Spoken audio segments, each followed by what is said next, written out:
sign that those kinds of issues are occurring in this election. There have certainly been some snafus.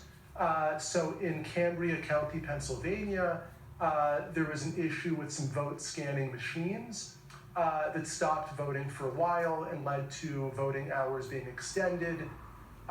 Milwaukee had an issue with the processing of mail-in ballots.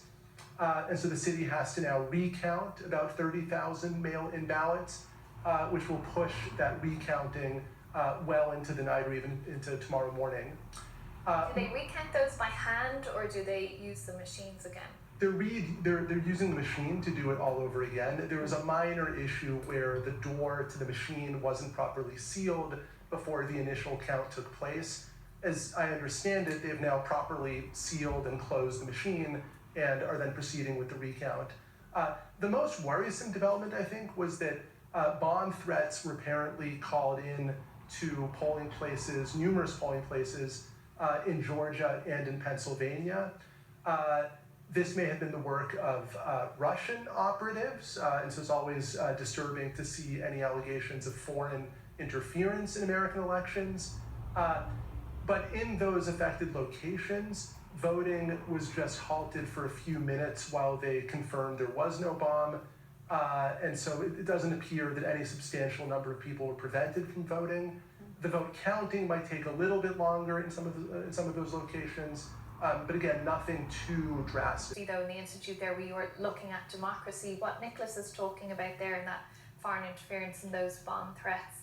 This had sort of been maybe not expected, but anticipated ahead of today. I think we've been looking at a cycle where misinformation, deep fakes, all of those sort of intrusions into the election space by other countries, as well as by sort of bad behavior in the US, has been a real concern and has been happening. And it does two things. I think to some extent has the potential to intimidate voters. If you heard that there was a bomb threat, sure, yeah. Would you want to stick around and figure out if it was real or not?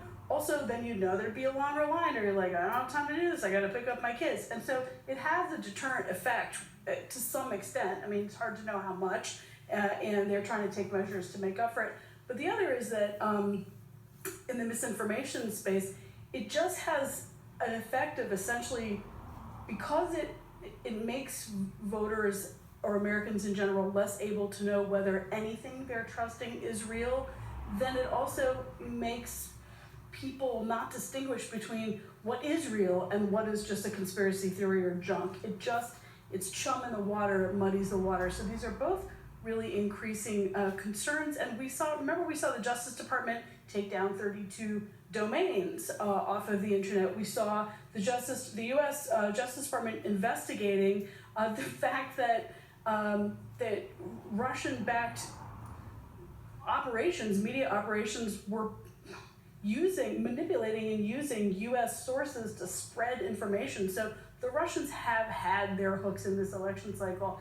To what extent it's mattered, to what extent it will shape the outcome of the vote, I think we may not know that right away. We know there's been an impact. You're right, Lamar, it's that bigger picture, right? I mean, to what extent America's adversaries want to cause a sense that democracy writ large, whether it's in the United States or in other countries, doesn't work very well, is chaotic, that you can't quite trust it as a system.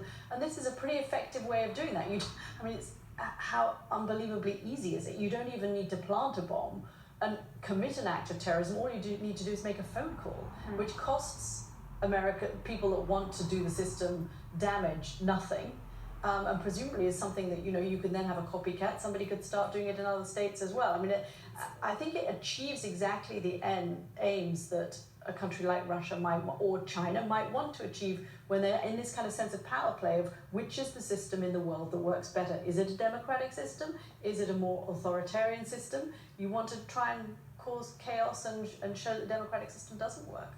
Yeah. Just to bring